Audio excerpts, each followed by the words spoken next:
Good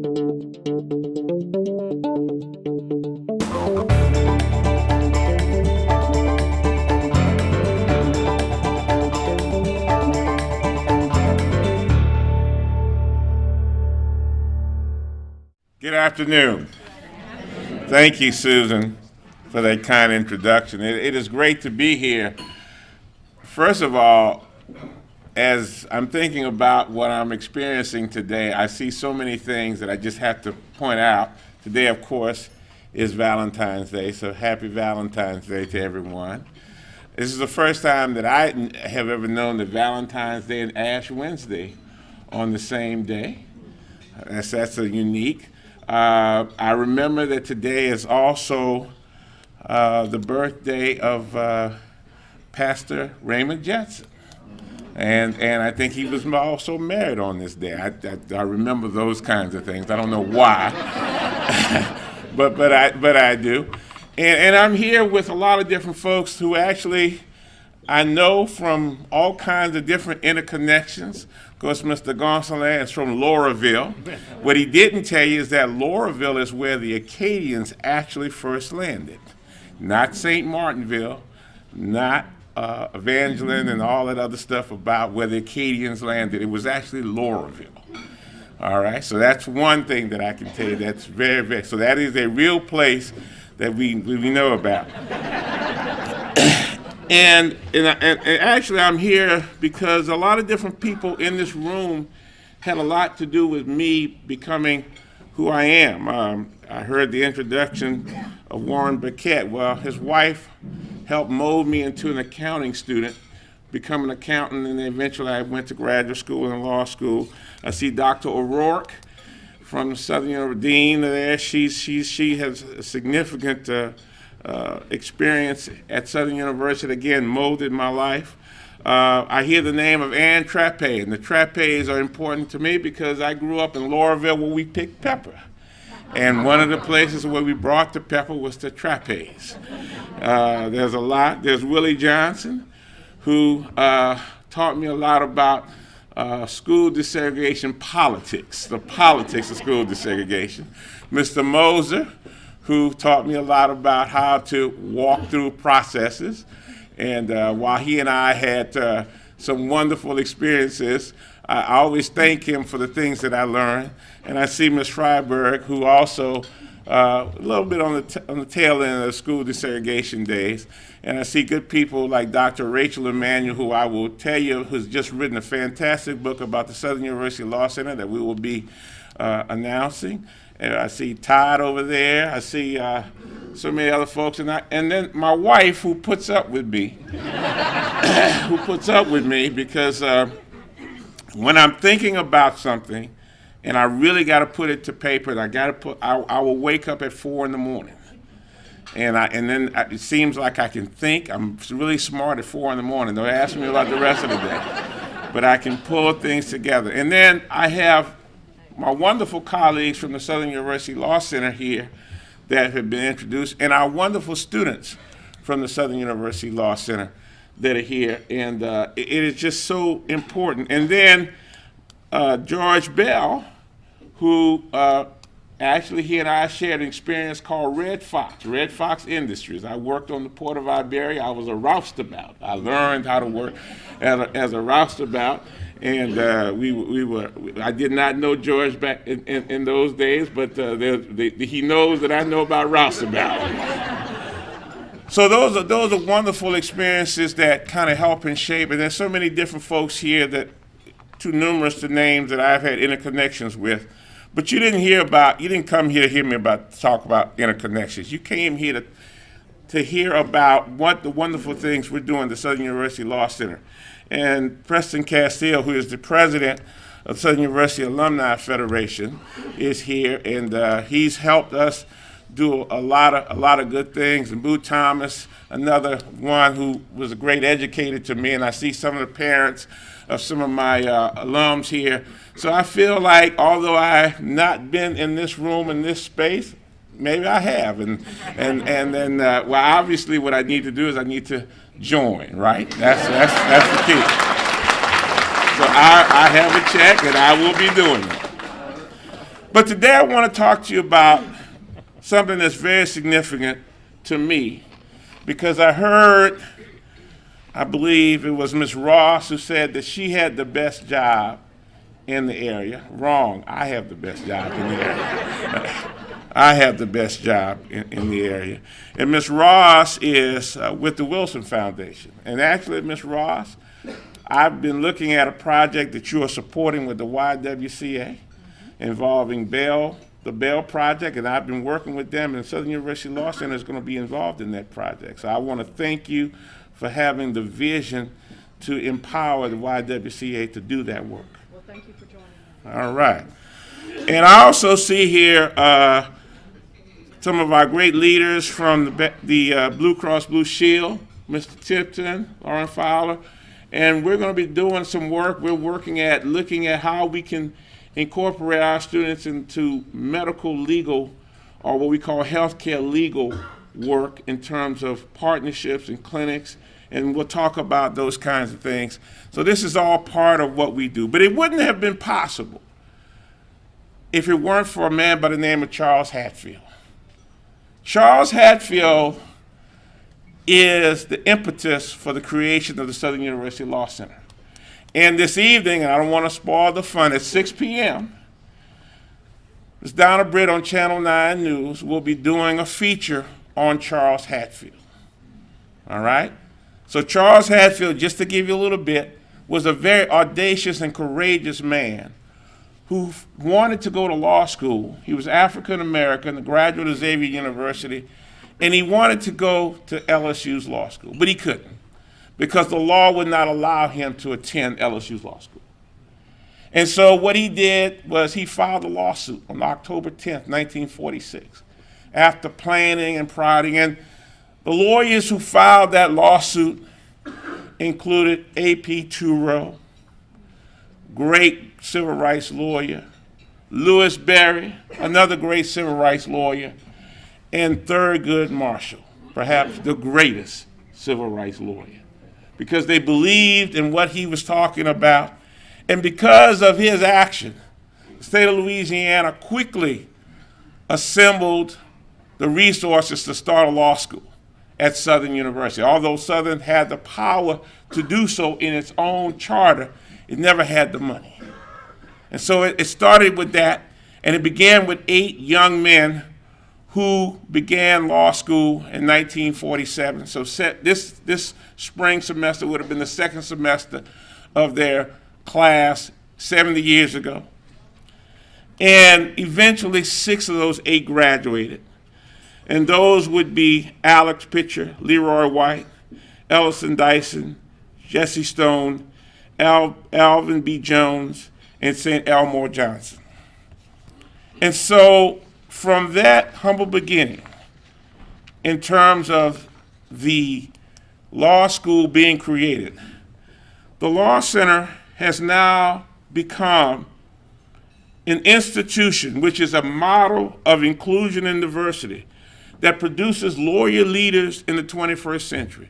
And you can see it right here in front of you. These are our lawyer leaders that we're going to push out there to the world, who are going to make a difference and have a transformative effect upon Louisiana, the nation, and the world. And so, since 1947, the Law Center has produced nearly 4,000 alums who have become leaders on the local, state, and national levels. They serve as judges, legal scholars, private practitioners, and governmental, corporate, and educational leaders. Nearly 100 alums currently serve as judges on the state and federal level. The chief judge for the United States District Court for the Middle District is Brian Jackson, a 1985 alum.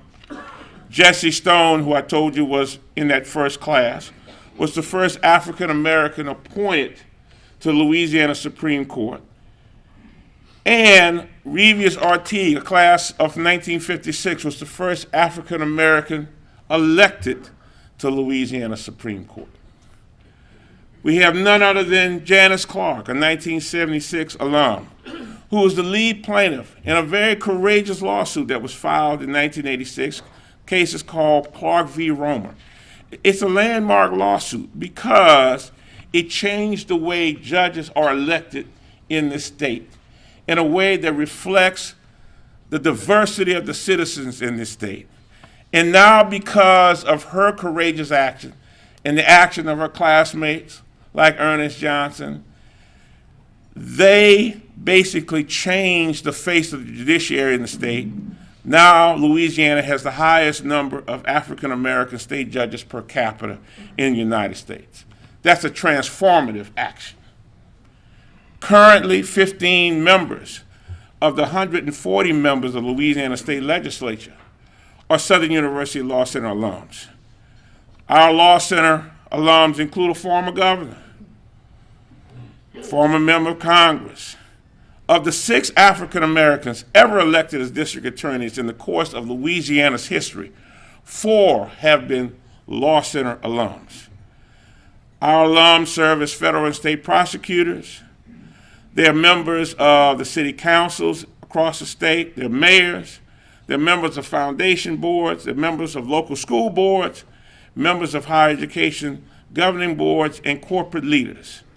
Currently, Law Center alums comprise almost 20% of the district attorneys in the state of Louisiana. And in the corporate world, our alums have been in-house counsel and corporate leaders in places such as Walmart stores, Entergy, Amazon, Verizon, Bernhard Capital Partners, Nike, Boeing, Shell Oil, Hunt Oils, Brown and Root, Blue Cross Blue Shield of Louisiana, John Deere, and Macy's, just to name a few. We all have seen the significant rise and achievement of Claire Babineau-Fontenot, a 1989 alum who has served as Executive Vice President and Global Treasurer for Walmart stores, and now has returned to Louisiana in yet another high-profile position as an operating partner with Bernhard Capital Partners, which is a private equity firm launched by none other than great Louisiana business magnate Jim Bernhard. Marcus Brown, a 1988 alum, currently serves as the Executive Vice President and General Counsel of the Entergy Corporation, and was named to Black Enterprises Magazine's 300 Most Powerful Executive list in corporate America for 2017. So as I've said before, our school is a school of inclusion and diversity. And as Ms. Nelson has indicated, we find talent where others miss. I say that we're in the talent acquisition business. And in the talent acquisition business, you look for skills and attributes that say that people can do lots of things that others don't think they can do. And because we're in the talent acquisition business, we keep pushing the envelope to have our students dream, big dreams, that they can achieve all kinds of things, again, that have transformative impacts on American legal systems and global legal systems. Now, how do we do that? Well, we do it because we offer enrollment options. We have a traditional full-time day program, but we have part-time day and part-time evening programs. That allows us to open access and opportunity for a lot of people who wouldn't be able to get a law degree. And we do it at a very affordable price. Very, very affordable. Although perhaps with the legislature potentially cutting us, we'll have to raise our fees a little bit, but we're still going to be very, very affordable. And we're nationally recognized as one of the most diverse law schools in this country. Approximately half of our students are African Americans. 35 to 38% are Caucasian. 10 to 12% are either Hispanic, Asian, or Native American. And over the last 15 years, the Law Center has been recognized nationally for a lot of accomplishments in terms of diversity, but not only that, we were ranked in the top 50 law schools when it comes to having clinical legal education. We were ranked in the top 50 law schools for having our students gain employment at graduation within 9 months. In other words, our folks don't just get law degrees to not go to work, they go to work. They're finding opportunities, they're creating opportunities. In fact, I told the Dean of the College of Business that my law students are great entrepreneurs because they create opportunities that other people don't see. We're ranked as one of the top 10 best bargain law schools for African American students. We're noted as a woman-friendly school. And we're also noticed as a school that is 19th among law schools in producing government attorneys. So we do a lot of different things, and more importantly, beside all those accomplishments, we produce great litigators. The Law Center alums have excelled in private practice. They've become partners in large, medium, and small firms in Louisiana and across the nation. For example, Tony Clayton, a 1991 alum, is widely recognized as one of the state's best trial lawyers and has garnered recognition for securing the largest jury award for a single plaintiff in the history of the state of Louisiana. We also are proud of the fact that we produce great female lawyer leaders. In addition to Claire Babineau Fontenot and Judge Clark, the Honorable Felicia Tony Williams, a 1980 alumnus, was the first African American to serve as an associate justice of the Louisiana Supreme Court. She was appointed to fill an interim vacancy in 1994. Bridget Denvo, for example, is a 2005 alumna. She became the first African American female district attorney elected in the state of Louisiana. And Stephanie Finley, a 1991 alumna, became the first African American female appointed as a U.S. attorney in the state of Louisiana. Our female alums served in the state district courts, appellate courts throughout Louisiana. They serve in every walk of life that you can imagine. So, what is it that we do that we're most proud of? Well, I told you we recruit and we find talent where there's none.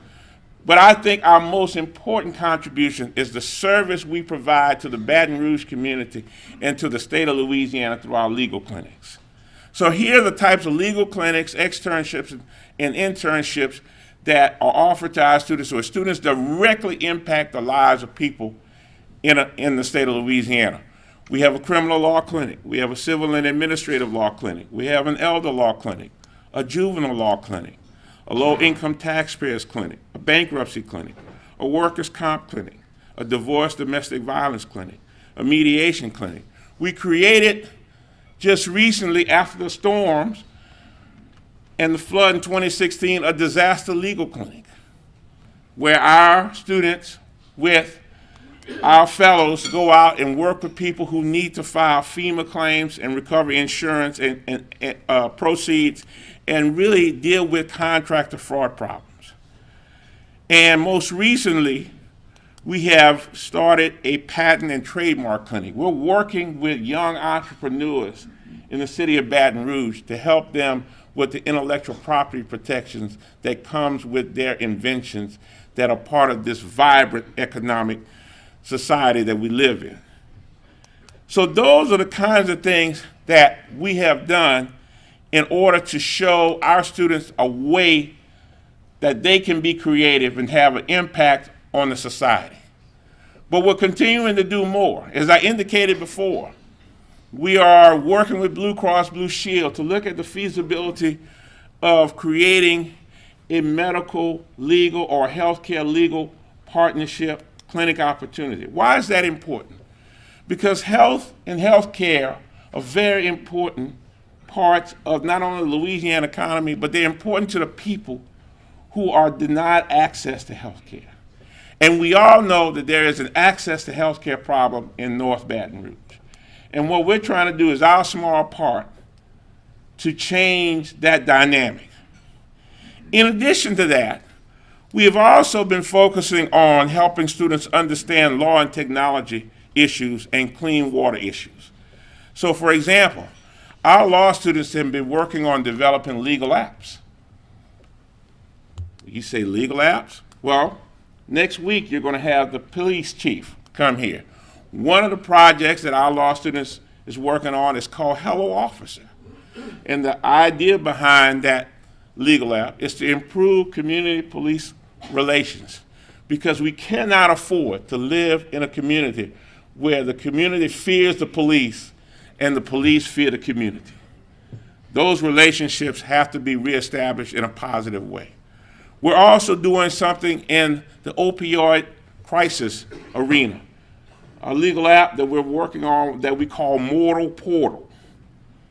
We have got to deal with the opioid crisis problem in America. Otherwise, it will destroy the fabric of families throughout the state of Louisiana and across the nation. And we're also working on an e-clinic expungement act, because a lot of times people are involved in the legal system from a criminal perspective for minor issues, but it prevents them from ever really attaining the economic leverage that they can because they're denied jobs and opportunities. And we can fix that. We can help reduce the incarceration rate for the state of Louisiana, which at one time was the highest, but we can also change the outcome for people who have relatively minor offenses that need second chances. So those are the kinds of things that we're involved in at the Southern University Law Center. Mr. Bell runs a really great program for Capital Area United Way called VITA. And we have been doing free income tax return every spring. That's like we're doing right now with Capital Area United Way. So again, we're really, really involved in this community. And we're trying to expand the footprint of Southern University Law Center. We actually have classes downtown. Mr. Castile has made it available so that we can do that. And we're trying to show how important we are and how innovative we are, and that we're a valuable resource that cannot be lost. That cannot be lost. We're working with organizations like the Kellogg Foundation, the Baton Rouge Area Foundation, when we created this project with Southeast Louisiana Legal Services and LSU called Floodproof, which helped a lot of people recover from the flood. This is Southern University Law Center. This is who we are. We're cultivating talent. We're making a difference. We're having a transformative effect on the community. And that is why I say that I have the best job, not only in the region, but in the country. Thank you very much. We'll take a couple of questions. Absolutely. We do have a minute or two for some questions. If my microphone people on either end, now remember, they can't pick it up on the video unless we use the microphone, so there's a commission if you get to these people before they ask the question. We have to incentivize you. So Barbara has a question right here, and then Linda over here. Well, I actually don't have a question. I Cool. wanted to thank the Chancellor for his work on Tara Wicker's Community Policing Task Force. You may not know it, but he came to all the meetings regularly. Not only that, but he had two of his law students do research on community policing throughout this country and brought back that data and information to us, presented it, his students presented it, and it helped us make some informed decisions on that task force. So we appreciate very much your work with that. Thank you.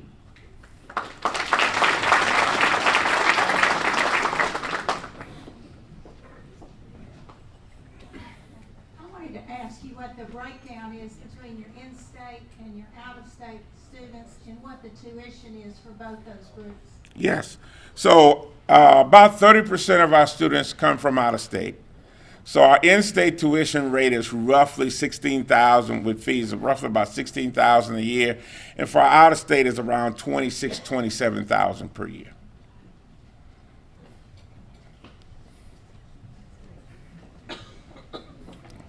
We'll make George run for this one. Can you share enrollment numbers, and how long would it take a dedicated student to get a degree part-time? All right. Well, I have some dedicated part-time students here. All right. So I can tell you that enrollment-wise, this semester we're right at about 530 students this particular semester. We're basically a school with about 550 law students per semester, the transition in and out. Now, The part-time programs are designed for students to complete everything within 4 years. If they follow the program, they complete it in 4 years. Many of our part-time students actually complete it in 3.5 years because they eventually accelerate. They take over more classes in the summer and so forth and so on. Our regular full-time program is a 3-year curriculum.